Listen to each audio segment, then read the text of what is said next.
Les gens appellent l'argent. Les gens appellent l'argent. Partout où les gens se trouvent, l'argent n'est pas loin. Partout où vous allez trouver des gens, sachez que l'argent n'est pas loin de ces gens. Parce que pour avoir de l'argent, il faut passer par les gens. Pour avoir de l'argent, il faut passer par des personnes. Pour gagner de l'argent, il faut interagir avec des personnes. Soit entre personnes et personnes, soit entre algorithmes et personnes. Qu'importe le moyen par lequel vous passez, il faut bien passer par une personne pour accéder à de l'argent. Les opportunités se trouvent dans les gens. Les opportunités se trouvent chez des personnes. Pour saisir des opportunités, il faut passer par les gens, par les personnes. Si vous vendez un produit, il faut bien que ce soit des gens qui l'achètent pour que vous puissiez avoir en retour de l'argent. Si vous vendez un service, il faudrait bien que ce soit des personnes qui utilisent ce service-là pour que vous puissiez gagner de l'argent. Ça veut dire qu'importe les objectifs que vous avez dans votre vie, vous seriez obligé de passer par les gens, par les personnes, afin de pouvoir atteindre votre objectif. Donc, vous ne pouvez pas être condescendant vis-à-vis des gens, vis-à-vis des personnes, si vous souhaitez atteindre vos objectifs. Vous devez comprendre que c'est le fait d'offrir un service, c'est le fait d'offrir un produit, c'est le fait même parfois de vous offrir, c'est-à-dire vos compétences, d'offrir votre fraternité, d'offrir votre sensibilité. C'est ça qui va permettre aux autres de comprendre que c'est avec vous qu'on doit faire. Posez-vous la question de toutes ces personnes qui se retrouvent dans des marchés et qui font dans le même secteur d'activité. Vous arrivez dans un marché, vous voyez 100 personnes qui vendent exactement le même produit. Mais on vous dit que parmi ces 100 personnes, il y a 5 personnes qui contrôlent 80% du marché. Et parmi ces 5 personnes, il y a une personne qui, sur les 80% du marché que les 5 contrôlent, lui seul contrôle 60%. Ce n'est pas parce qu'il mange au cimetière. Ce n'est pas parce qu'il lit des livres que vous ne lisez pas. C'est parce qu'il a une meilleure interaction avec les gens. C'est parce qu'il a une meilleure sensibilité avec les personnes. C'est parce qu'il a un meilleur carnet d'adresses, c'est-à-dire il a une base de données beaucoup plus importante avec des gens. C'est parce qu'il peut garantir une meilleure expérience client. C'est parce qu'il crée des relations avec les gens. Et ce sont ces relations avec les gens qui lui permettent de saisir les opportunités pour lesquelles il faut forcément passer par les gens, les personnes pour les avoir. Ne travestissez pas cette règle de base. Ne devenez pas un automate. Moi, je vois des personnes devenir des automates qui créent des bases de données, qui envoient des messages inconscients et des messages stupides aux gens en se disant, bon, ce sont juste des clients. Ne considérez pas les gens comme les clients. Ne considérez pas les personnes comme les clients. Parce que considérer les gens comme les clients, c'est les considérer comme des personnes quelconques en disant c'est le client numéro 1, c'est le client numéro 2, c'est le client numéro 3. Non. Ne considérez pas les personnes avec qui vous interagissez comme des clients. Considérez-les comme des personnes uniques. Appelez vos clients par leur nom. Aujourd'hui, Claudel a acheté mon produit. Claudel, c'est une personne particulière qui a des caractéristiques particulières, qui a besoin des produits et des services particuliers. Je ne peux donc pas traiter Claudel comme je vais traiter Jean, comme je vais traiter Christelle. Non. Je vais avoir une approche particulière vis-à-vis de chacune de ces personnes. Et ça va permettre à ces personnes de comprendre que si moi j'ai envie d'acheter ce produit ou de bénéficier de ce service et que je me rends compte que c'est Paul qui offre ce service et qu'il y a 100 autres personnes qui offrent le même service, j'aurai une sensibilité plus accrue pour aller vers Paul. Parce que Paul a une bonne relation avec moi. Parce qu'avec Paul, j'ai une bonne expérience client. Parce qu'avec Paul, il y a une relation qui s'est créée. Parce qu'avec Paul, il ne me considère pas comme un client numéro 5, client numéro 15. Il me considérait comme une personne avec ses spécificités, avec sa sensibilité, avec ses émotions. Et il personnalise son offre, il personnalise son service, il personnalise son produit par rapport à moi. Ça veut dire que je me sens unique avec lui. Je ne me sens pas comme étant un client quelconque. C'est la même chose à l'hôpital. Arrêtez d'appeler les gens des patients. Le patient 15. Faites entrer le prochain patient. Non. Ne méprisez pas les gens qui vous permettent de saisir les opportunités. Appelez vos patients par leur nom. Monsieur tel. Faites entrer madame tel. Bonjour madame, comment vous allez? Vous avez attendu pendant combien de temps? C'est vrai qu'on vous appelle les patients. Et on justifie parfois le fait que vous devez patienter longtemps parce que vous vous appelez des patients. Vous devez changer cette approche. Vous devez considérer les gens de manière unique et de manière spécifique. Lorsqu'on a compris que l'argent se trouve dans les gens, lorsqu'on a compris que partout où les gens se trouvent, l'argent n'est pas loin, on change son approche. Ça veut dire que parfois, on ne va même pas s'intéresser à ce qui se produit là où les gens se trouvent. Mais en sachant que l'argent se trouve là où les gens sont, on va être près ou proche de ces personnes-là. Moi, chaque jour, je fais mon footing d'au moins 20 km par jour et je passe toujours devant beaucoup d'églises. Et l'église, ou alors ces environnements religieux, ce sont des environnements où se trouvent des gens. Et je vais vous faire une petite remarque que je viens de faire depuis plusieurs mois déjà. Lorsque je viens à l'église, chaque fois, ou plutôt lorsque je passe devant des églises et que la messe est en train de se dérouler, il y a une remarque que j'ai toujours eu à faire. C'est le fait qu'autour de l'église, il y a des gens qui vendent des produits. Vous allez voir un jeune qui vend des beignets. Vous allez voir un jeune qui vend du yaourt. Vous allez voir une femme qui vend des chapelets. Vous allez voir un autre qui vend des bibles. Ce sont des personnes qui sont dehors. Elles ne sont pas en train de suivre la messe. Elles ne sont pas en train de danser à l'intérieur de l'église. Elles ne sont pas en train de chanter. Elles sont à l'extérieur. Mais elles sont conscientes qu'il y a les gens dans l'église. Qu'il y a 500 personnes à l'intérieur de l'église qui sont en train de faire la messe. Et que l'église, ou plutôt la messe va durer 1h30 ou 1 heure de temps, ou un peu plus ou un peu moins en fonction des obédiences religieuses.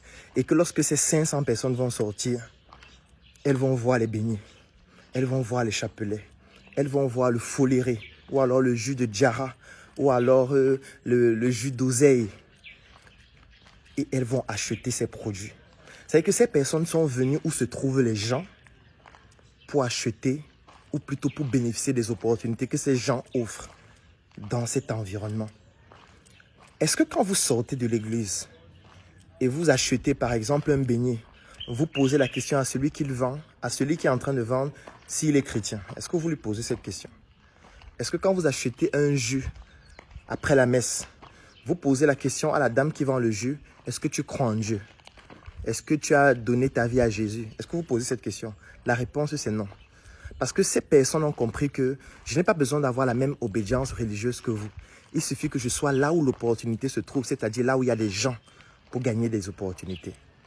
Est-ce que vous êtes déjà allé à côté d'un snack bar, ou à côté d'un bar, ou à côté d'une boîte de nuit? Vous allez vous rendre compte qu'autour de la boîte de nuit, autour du snack bar, il y a des femmes qui font du poisson. Il y a des personnes qui font des brochettes de viande.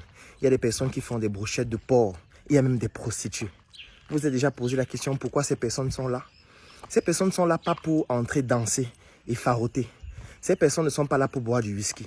Ces personnes sont là parce qu'elles ont compris qu'il y a les gens qui tournent autour de cet environnement et que ces gens viennent pour un certain besoin et que ce besoin a donc des besoins complémentaires comme par exemple le poisson.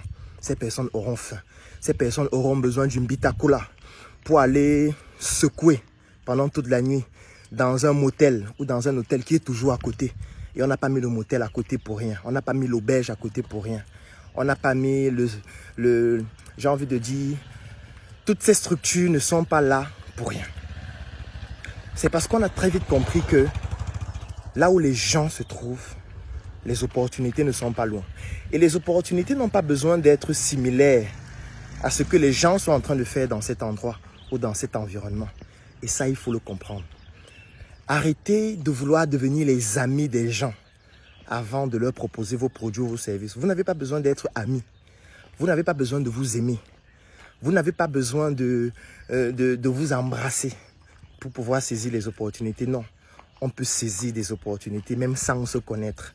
Aujourd'hui, vous êtes en train de regarder cette vidéo sur Facebook. Vous connaissez Mark Zuckerberg? Vous l'avez déjà vu? Vous allez même mourir certainement sans le voir. Même si vous partez aux États-Unis, rien ne vous garantit que vous allez le voir. Il ne fait pas partie de votre classe sociale. Mais il a créé un algorithme qui interagit avec les gens et qui permet à ces gens de lui permettre de gagner de l'argent, qui lui permet de gagner de l'argent à travers les gens. Il n'a pas eu besoin de vous connaître physiquement. Il n'a pas eu besoin de vous rencontrer.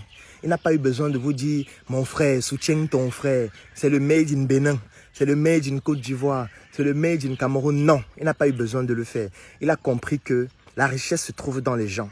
Si tu réussis à mettre sur pied un service de qualité, les personnes vont utiliser ce produit ou ce service.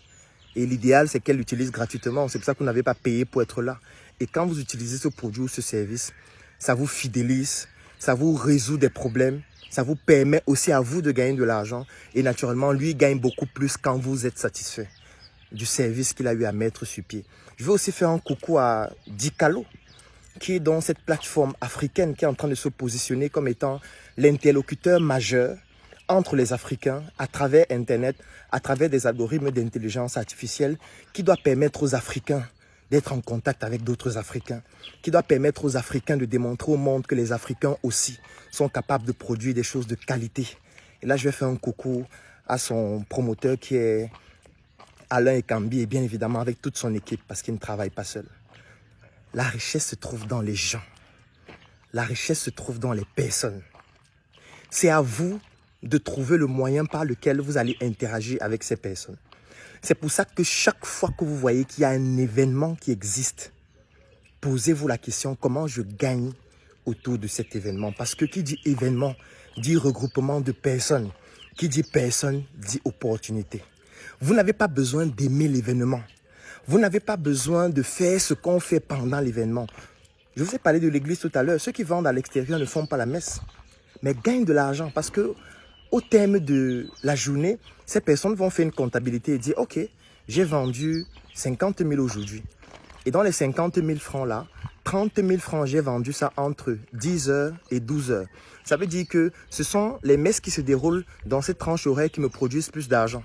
Donc, je peux décider de me concentrer seulement sur cette tranche horaire-là pour vendre plus, au lieu de me casser la tête pour me lever à 6 heures du matin. Donc, vous voyez que la personne, lui, fait ses stratégies en fonction de l'église, en fonction de la messe, alors que lui ne participe même pas à la messe. Lorsqu'il y a un événement, sachez qu'il y a des opportunités. Lorsqu'il y a des opportunités, il faut forcément passer par les gens. Depuis plusieurs semaines, je vous parle d'un événement qui s'appelle le Sommet de l'intelligence financière africaine, le CIFA, qui va se dérouler du 9 au 10 juillet en Côte d'Ivoire, où nous avons décidé de nous mettre ensemble pour réunir les gens. Nous mettre ensemble avec la Wakanda Academy de Yann Amon, la Startup Academy, avec des orateurs comme Ricardo Kanyama de la RDC, Amina Habib de la Mauritanie et plusieurs autres personnes qui viendront. Je prends peut-être l'exemple avec toute l'équipe de la Startup Group. Il y a toute une délégation de la Startup Group qui va quitter le Cameroun pour la Côte d'Ivoire. Plus de 12 personnes. On va se déplacer pour aller rencontrer d'autres gens, d'autres personnes en Côte d'Ivoire. D'autres viendront de la République démocratique du Congo. Certains viendront du Togo. Certains viendront du Burkina Faso. Nous allons réunir plus de 500 personnes dans un environnement pour parler entrepreneuriat, pour parler opportunités d'affaires, pour parler économie, pour parler levier financier, pour parler financement, pour parler autofinancement. Pendant cet événement, il y aura des entrepreneurs, il y aura des hommes d'affaires, il y aura des opérateurs économiques, il y aura des personnalités politiques, parce que c'est un événement qui est parrainé par le ministre des Finances en Côte d'Ivoire. Un événement qui va réunir plus de 500 personnes. Lorsque vous entendez parler d'un événement pareil, sachez que ce qui doit vous intéresser n'est pas seulement l'événement. Parce que les thèmes de l'événement peuvent ne pas vous intéresser. Mais les gens qui seront pendant cet événement, les gens qui seront à cet événement doivent vous intéresser. Parce que si vous vendez des produits ou des services, vous auriez forcément besoin des gens qui se trouvent là-bas. Parce que vous pourriez peut-être facilement vendre vos produits. Vous pourriez facilement trouver un partenaire. Vous pourriez peut-être facilement trouver l'investisseur que vous recherchez depuis. C'est-à-dire en payant un ticket de 10 000 francs ou un ticket VIP de 25 000 francs, Ça peut devenir la porte d'entrée pour trouver l'investisseur que vous recherchez depuis, pour trouver le partenaire d'affaires que vous cherchez depuis, pour trouver le collaborateur que vous cherchez depuis 1 an, depuis 2 ans, depuis 5 ans. Parce que là-bas, les gens qui ont des mêmes centres d'intérêt vont se retrouver. Et lorsque ces gens se retrouvent, ça devient beaucoup plus facile de pouvoir saisir des opportunités. Moi, je vais prendre un exemple. Pour cet événement, j'ai créé une collection sur mesure. Une collection sur mesure avec les couleurs de la Côte d'Ivoire. Des vêtements hommes, des vêtements femmes, avec lesquels je communique depuis plusieurs semaines. Vous avez certainement déjà eu à voir ces vêtements en ligne. L'événement n'a même pas encore commencé. Mais j'ai déjà plus de 100 commandes de personnes qui veulent exactement les mêmes vêtements. Des vêtements que nous avons faits pour cet événement. Parce qu'en faisant cet événement, nous avons pensé au fait que les gens auront besoin de produits et de services qui tournent autour de l'événement. Et parmi ces produits, les produits phares qui permettent de se démarquer, c'est l'identité vestimentaire. C'est pour ça que nous avons créé cette collection. Vous voyez que autour de l'événement, nous sommes déjà en train de saisir des opportunités avec ma marque sur mesure. Il y aura beaucoup d'autres opportunités que nous allons saisir dans le domaine de la cosmétique, dans le domaine de l'agroalimentaire, dans le domaine même du droit, dans le domaine même de la finance. Tout ça, ce sont des opportunités que nous sommes en train de saisir avec un seul événement qui s'appelle le CIFA, le sommet de l'indépendance financière africaine. C'est pour ça que je vous disais qu'il faut fuir les pauvres. Il faut arrêter de marcher avec les pauvres. Parce que les pauvres, étant donné qu'ils n'ont pas la lecture des opportunités, ils ne savent pas les identifier et les saisir. Lorsqu'ils voient des événements comme ça, ce sur quoi ils vont s'attarder, ce sont des arnaqueurs, ce sont des bandits. Ce sont des vendeurs de rêves. Ce sont des mécréants. Ce sont des diables. Ils ont vendu leur âme au diable. Ça, c'est le comportement des pauvres. Arrêtez avec la pauvreté. Posez-vous la question, quels sont les produits que je vends? Quels sont les services que je vends? Est-ce que les plus de 500 personnes qui sont à cet événement ne peuvent pas acheter mes produits ou mes services? Vous n'avez pas besoin d'être l'ami de Claudel. Je n'ai même pas besoin de vous connaître. Je n'ai pas besoin d'avoir plus d'amis. Vous n'avez pas besoin d'être l'ami de Yann Hamon. Vous n'avez pas besoin d'aimer la Startup Academy. Vous n'avez pas besoin d'être membre de la Weekend Academy. Mais les gens qui vont se trouver là-bas auront certainement besoin de vos produits, de vos services. Si vous avez compris ça, chaque fois que vous allez voir un événement, sachez qu'il y a des opportunités à gagner. Et si vous comprenez qu'il y a des opportunités à gagner chaque fois que les gens se retrouvent, vous allez régulièrement vous retrouver où les gens se retrouvent. Ou alors vous allez vous aussi créer des événements où les gens se retrouvent pour que entre les gens, vous puissiez saisir les opportunités. Dès aujourd'hui, ayez un cerveau orienté solution au lieu d'orienter votre cerveau problème pour indexer les autres. Rendez-vous du 9 au 10 juillet en Côte d'Ivoire pour le sommet de l'indépendance financière africaine, le CIFA. C'est un événement que nous avons voulu interactif. Nous avons voulu que cet événement soit accessible à toute personne, même ceux qui ne se trouvent pas en Côte d'Ivoire. Parce qu'aujourd'hui, vous pouvez bénéficier de cet événement en ligne. Vous pouvez bénéficier des supports vidéo de cet événement. Vous pouvez bénéficier des supports physiques et électroniques de cet événement. Vous pouvez entrer en contact avec les orateurs. Ou tout simplement, vous pouvez vous retrouver en Côte d'Ivoire du 9 au 10 juillet. Et si vous souhaitez bénéficier de cet événement unique qui ne va se dérouler qu'une seule fois, tout ce que vous avez besoin de faire, c'est d'écrire en commentaire « Je souhaite participer au CIFA ». Nos équipes vont vous contacter. Nos équipes vont vous donner un lien à remplir. Vous allez donner vos informations. Nous allons vous contacter et vous donner toutes les informations qui vont vous permettre d'être ensemble avec les gens afin qu'à travers ces gens, vous puissiez saisir les opportunités qui vont enfin vous permettre peut-être de passer à un palier supérieur. Sachez que la richesse se trouve dans les gens. Et pour pouvoir avoir cette richesse, il faut donner. Moi, quand je fais des vidéos chaque matin, je donne. Quand je fais des publications chaque jour, je donne. Il ne faut pas forcément croire qu'il faut gagner de l'argent sur tout. Parce qu'il y a des gens qui se disent que comme on parle d'argent tout le temps, ça veut dire que toute notre vie, c'est de l'argent. Quand je fais une vidéo comme celle-ci, qui tend déjà à 20 minutes, c'est un plaisir pour moi de partager ces connaissances. Ce n'est pas parce que je suis le meilleur du monde, mais je me dis, il y a peut-être quelqu'un au Burkina Faso, il y a peut-être quelqu'un au fin fond du Mali qui pourrait avoir besoin de cette petite connaissance pour aller à un niveau supérieur. C'est aussi ça, offrir quelque chose aux gens avant d'espérer en bénéficier davantage. Vous ne pouvez pas seulement demander sans rien donner. Il faut donner. Et donner, ça commence par saisir des opportunités et se retrouver dans des endroits où les gens se trouvent pour donner à ces gens. Retrouvons-nous du 9 au 10 juillet en Côte d'Ivoire. Et quand vous allez venir à cet événement ou bénéficier de cela en ligne, posez-vous la question, qu'est-ce que je vais offrir aux autres? Qu'est-ce que je vais partager avec les autres? Qu'est-ce que je vais donner aux autres? Parce que c'est lorsque vous allez donner aux autres que vous aussi, vous allez bénéficier de quelque chose d'excellent et d'extraordinaire. Je vous ai parlé de sur-mesure tout à l'heure. Lorsque je faisais cette collection, je ne faisais pas forcément pour vendre. Je faisais pour communiquer sur l'événement. Pour faire comprendre que nous, lorsqu'on organise un événement, on ne le fait pas de manière quelconque. Parce que nous ne sommes pas des personnes quelconques. Donc nous devons toujours avoir une spécificité dans tout ce que nous faisons. Et cette spécificité, ça commence par la forme jusqu'à aller au niveau du fond. On a dépensé beaucoup d'argent. Mais en fait, on n'a pas dépensé parce que je vous ai dit qu'il faut changer votre vocabulaire. On a investi de l'argent pour concevoir cette collection. Et cet investissement nous a permis d'avoir plus de 100 commandes aujourd'hui de personnes qui souhaitent avoir cette collection aussi. Ou alors même des vêtements identitaires et spécifiques. Donc pendant le CIFA, vous aurez des stands Startup Group avec nos produits, avec nos services, avec nos activités, avec toutes les autres entreprises qui sont partenaires, toutes les autres entreprises avec lesquelles nous sommes en train de cheminer. Je fais peut-être un coucou ici au cabinet Jus Entrepreneur. Je fais un coucou ici à la VMF, à Samuel Chidio. Je fais un coucou ici à Mireille Silabine, qui est la directrice de Startup Group.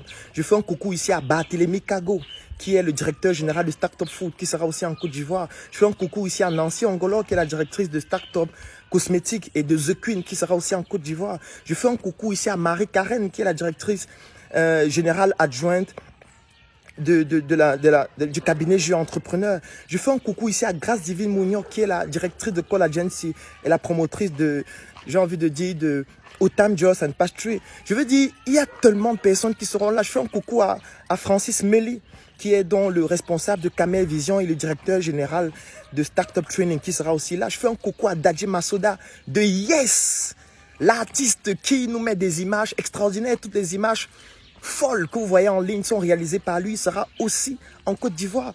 En fait, nous serons une délégation de plus de 12 personnes. Et on va aller en Côte d'Ivoire pour rencontrer les gens et saisir les opportunités. Donc rendez-vous en Côte d'Ivoire pour un événement extraordinaire qui va se dérouler du 9 au 10 juillet. Si vous voulez y participer, écrivez juste en commentaire. Je souhaite participer au CIFA et nous allons vous contacter. Passez un très bon dimanche.